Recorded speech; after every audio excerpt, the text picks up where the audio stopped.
Excellent. A killer baby movie. It's perfect timing for me to watch this, mainly because I need a break from what I'm usually watching on my downtime.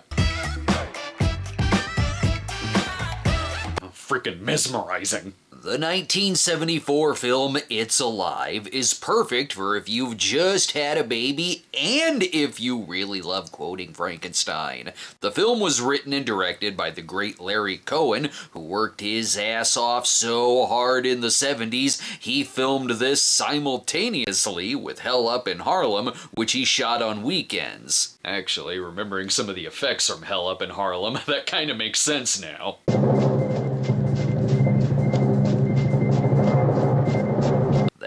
You gonna answer why this man has cartoon blood? This is the story we all fear. Your baby turning out to be some kind of crazed mutant. For those of us who have read The Small Assassin by Ray Bradbury. Whatever, I'm not worried about that. There's other things that don't let me edit in peace. Let me just finish up here and Where are we finding baby? There are milk nearby. You demon cats don't even drink milk! No matter, I got a good feeling about this one. It's got a score from Bernard Herrmann, and Cohen even wanted to cast Anthony Perkins and Janet Leigh in the film, but that didn't work out, so our leads, Frank and Lenore, are played by John P. Ryan and Sharon Farrell. Parents who experience the worst when your carriage looks like a horror movie trailer with sinister children's music playing behind it. Or just some dun dun dun music in the film itself. I'm guessing it's a bad thing that it's alive? See, if it were a happy movie, it'd be playing the Beach Boys over the opening credits, and there'd be hilarious commentary from the baby. The 70s was a very dark time visually. Our swimmers needed flashlights to make it to the egg. And can't tell if horror movie I'm watching or white coater adult film about how babies are made. It's by banging. Frank and Lenore are ready for the baby to arrive. Are you kicking again? No, it's time. It's such a happy occasion. Who needs sleep? It's overrated. Frank's gonna need his finest smoker's jacket for the obligatory new father moment where you light up a cigar and pull down the no smoking sign. But time to break the news to the most important person in the house. No, not the firstborn. Hey, do you mind? You're about to bring a baby home and this is the most sleep I'll get for the next several years. If they aren't crying for a bottle, they're learning to crawl by pulling my tail. Ugh, I survived Neville Brand and Frank Gorshin as bank robbers. I can take on a mutant baby. That's right, I'm back, bitches. Though their son Chris has some concerns about the pregnancy. Anything happened to her? Well, I saw on TV in a movie once, where the mother died. Wow, thanks for spoiling Jersey Girl for me, asshole. It's on the drive to the hospital that Dad can practice his silly voices for the baby. I would old Mr. dancing out in the plains and the prairie, driving those cattle, getting their tonsils out in the middle of the... Don't worry, son. As soon as the baby is old enough to feed himself, I'll be leaving your father. I don't trust this hospital, though. I've seen enough movies to know that these dim lights are a bad sign, lest you forget Halloween 2, Visiting Hours, or Skullduggery. That's why my son was born in the abandoned jungle of fun. Now push, dear, push. If something bad happens, I've got a priest lined up to give us another baby in secret. Gotta brush up before the first omen comes out. Also, I wasn't kidding. He's going right to the smoker's lounge. After a while, you get used to the taste of the lead in your coffee. There is an overabundance of lead in all the things we eat nowadays. This is the most 70s conversation I've ever seen on film. It captures the realism of hospital small talk. Here, this guy is talking up his exterminator business and giant roaches. Then they just play poker together. Aw, man, I had to stay in the delivery room. No one told me I could just play Uno for hours. Some things never change, though. Son of a bitch of a thing stole my 50 cents. I too had a machine steal a bag of sour cream and onion chips from me, though I don't know if this conversation came up. You know what's the biggest problem in Beverly Hills? Snails. And that's my cue to leave. I can't believe I can take any of these babies home. No, you idiot, your wife's in labor. Oh, right. Hope it's going well. It was quite normal back then for at least one of the doctors to be drunk. See, this is why the baby needs those little mittens. He hasn't discovered his hands yet. We don't want him clawing his face. Sir, you're in the wrong room. This is where they're trying to save Dr. Octavius. Your mutant baby is killing people in the next room. And that's why you're always gonna want the epidural. It's gonna be fine, just fine. I assure you, Mrs. Davis, your baby is very much alive. What? Are you from S.H.I.E.L.D.? So the mutant baby is missing, and worse yet, this crime spree tripled their already huge hospital bill. I'm sure this happens all the time. Dr. Norton has decided your wife can go home. First thing in the morning. Oh yeah, that seems like a quick in and out hospital visit that just happened. They'll find this killer baby, and when they do, it's right to time out. It kills like an animal. And when we find it, we're gonna have to destroy it like one. I suppose you have to do what's necessary.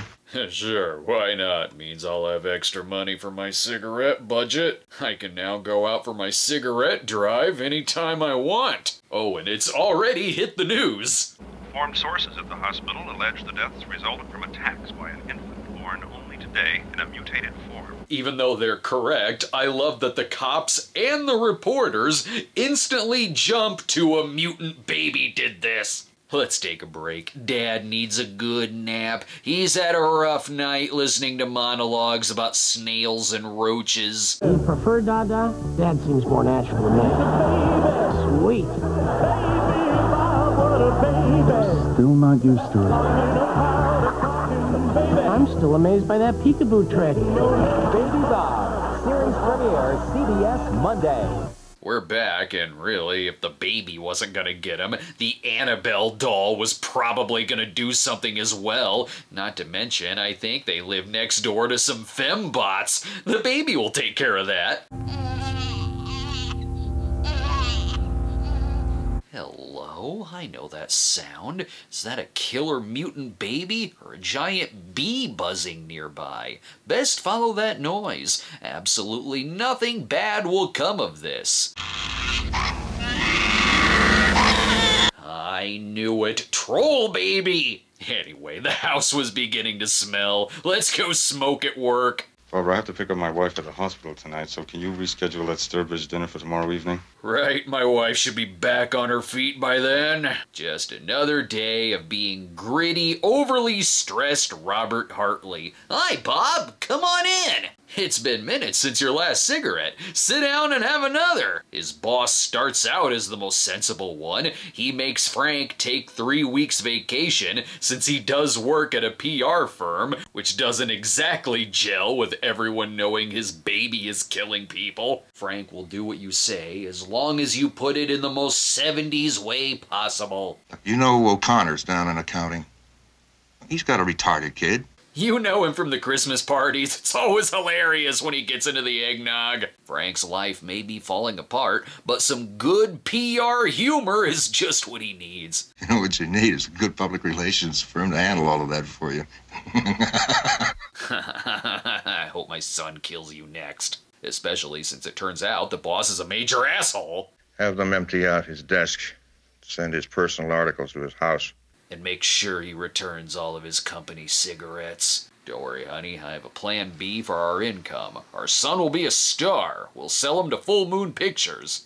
Oh, wait, shit, our other son. I completely forgot about you, Chris. Dad, why can't I go to school? Or go out, or have any of my friends over? I'm sorry, son. I'm sorry I haven't called. In my defense, we totally forgot you existed. Here, neighbor Charlie takes him fishing. That'll keep him out of the movie for a while. Chris is in this movie about as much as this fresh new dead body. Hunting and killing babies doesn't seem to be my specialty. What? Who do you know who that is their specialty? I like how the movie is told. It goes in an original direction with this. Yeah, the mutant baby is going around killing people, but I like how we're focusing on the media being obsessed with the story and the parents, and how it ruins their careers and public image, plus how people are so nosy that even the nurse is secretly recording conversations to try to get juicy details out of Lenore. The performances are good. It really is coming across how much more on edge, paranoid, and burnt out they get over just the first 30 minutes alone. I like too that the infant's vision is appropriately out of focus. Maybe he doesn't want to kill his brother Chris. Maybe he's protecting him. It's the 70s, where not only will stranger danger give you a bad touch, but so will the babies themselves. He's already a smart baby. He knows he needs milk and what a milk truck is. This baby is in heaven locked in the back of this truck. It wouldn't surprise me if we suddenly started hearing sucking sounds from a giant straw. This part is kind of hilarious.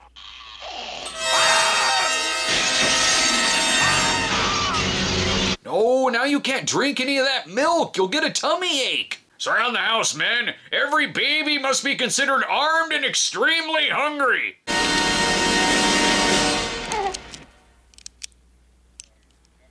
They've taken the baby down at the orders of Commissioner King Herod.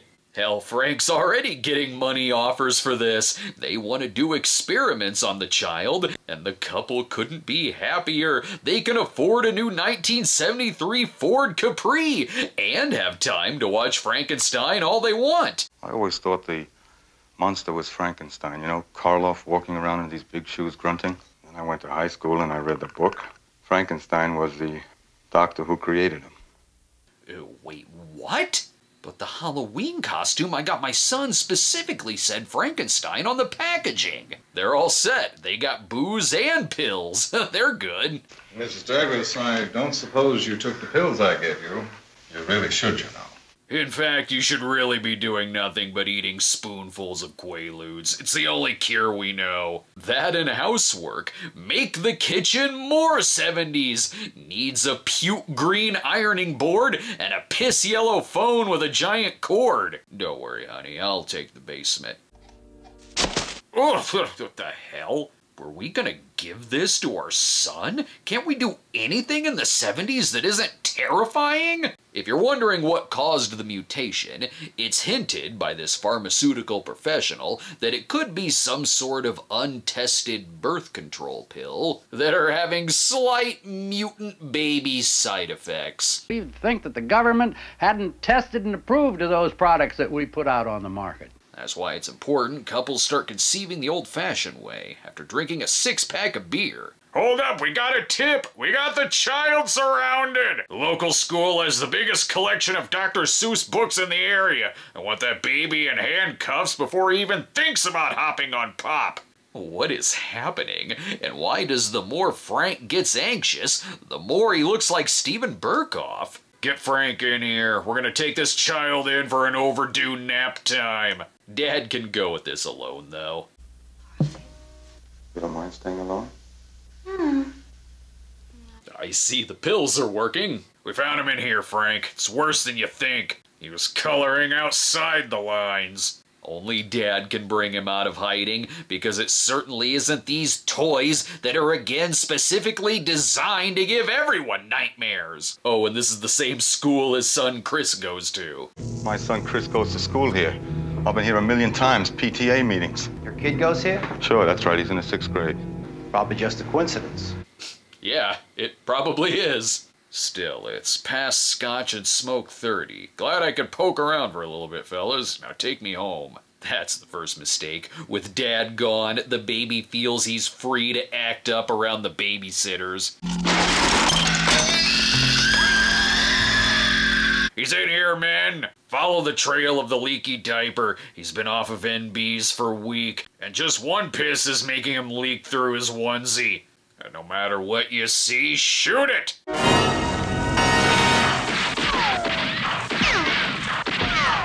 Well, gonna need a new school mascot. Dad has the much better plan. Stock the fridge with all the milk you can. That baby will be lured to this fridge like Mom lured to her pill bottle. I'd like us to all get together again and be a family. What do you say we try for baby number 3? Dad's method of going to sleep isn't nearly as good. Eating a giant ribeye right before bed just gave him vivid digestion dreams. But switching over into the baby's 3D vision without the glasses means he got tired of running away and decided to come home and abide by the rules of the house. I love that the baby knows where they live. And the shows are new tonight. Jonathan Winters is on The Tonight Show again, honey. I wish we had a son like Mirth. Oh my God, wait, we forgot about our most important son. I'm still here, you asshole! Don't you go trying to blame this on me. You know it was the demon cats. Wait, where are you going? Don't leave me in here with your spoiled, rotten son. I'm out of here quicker than Roddy McDowell chasing me with his shotgun. It's also time we check back in on Chris. You've been with him all the time then? What are you talking about? We just got back from that fishing trip. He hasn't been out of my sight for a minute. Yeah, that's what we're afraid of. We're hearing stories about you, Charlie. We've got enough to deal with here. The baby not only got all our milk, but he also spilled my half-drank Pepsi, the bastard. Chris has decided to come home to protect his Sonny D. Cohen does make the right decision of showing the baby as little as possible, so you're not lingering on it too much, which makes the suspense work, as you're wondering if the baby is there, or where the baby is in the room, or if it's some of Lloyd's classic pranks again. Let's take another break as he continues stepping on the toys the brat left out. And then just when you thought it was no longer alive, it lives again.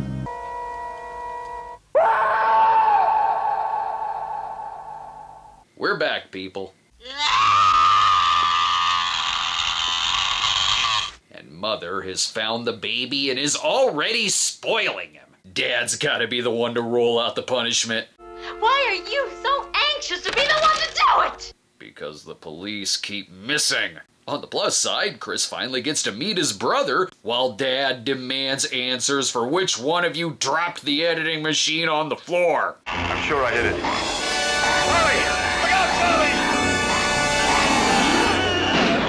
Damn, Charlie's been killed by previous footage. That felt like a note that said, we need at least one more death in the movie. Even with that, the actors and the tone take it very seriously, despite the 70s also breaking into the house. The hospital, you telling my mother's doctors in the hospital! I don't see their marriage working out. Let's call the closest cops in the area. It's my opinion that our troubles are very nearly over. Damn TV cops armed with their procedural dialogue. But we can still smoke on this episode of Dragnet, right? I'll be outside. Clean up when you're done. Just know that the baby likes grabbing for people's toupee, so, be on guard, I'm assuming. This baby is great at escaping. That's what happens when they get big enough to roll off the changing table. This whole town is coming together to punish this little shit. Even the Stop Children van? Christ, kidnappers really were advertising back then. That's 'cause the cops are too busy reenacting the chase from Grease. Turns out the baby was getting around the city using the sewers. I knew it. The real father was one of the chuds all along. We get the most glimpses of the Rick Baker effects here, as the baby was created by Baker, who got the pitch while he was doing effects for The Exorcist with Dick Smith. Baker created the monster with a little aluminum wire and a full head mask and bodysuit, which was sometimes worn by Baker's wife. I do love Larry Cohen movies. Between this and arguably his most far-out movie, God Told Me To, he knows how to have fun with the material, yet still doing it with a great poker face. There may be a mutant baby in the sewer, but Dad is still playing it straight, with an arc where he spent most of the movie wanting to destroy his son, but finally goes into protection mode and showing tears like he's going for an award. It kind of goes along with the theme of the dads fall in love the second they first lay eyes on the child, even if he's a killer mutant. Or it could be because he doesn't have any scissors to do the same ending as Eraserhead. I guess I'll be a better father than Henry Spencer. No one understands you like I do, son. It can't be saved, it's gotta die! Just drop it! We've armed our best sewer cars. Just step away, Frank. You know that when we shoot the baby, it's likely we'll hit you instead. That son of a bitch dies here and now! Drop it and stand aside, Davis. Is there a shooting mutant babies quota that they need to meet? But then he remembers the time that Lloyd defeated the robbers by being thrown at them. Well, that didn't work. I'm sorry, honey, but let's talk about what we'll spend his college fund on instead. This movie is fun. I dig the time capsule-ness of it, about how the couple handles the situation differently, as in dad goes to work and mom takes pills, and that the community sees this as a real-life weekly world news story, plus the moral conundrum of, do we profit off of this? It's got some fun deaths, the atmosphere is good and dark, and the sequel baiting is hilarious. Another one's been born in Seattle.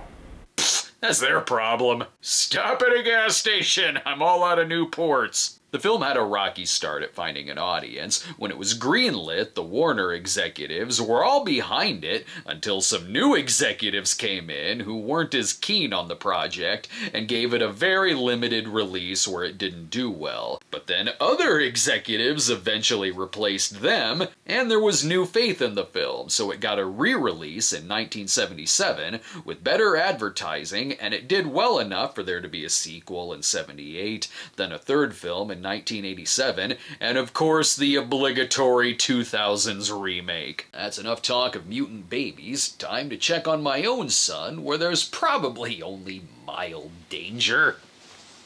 Huh?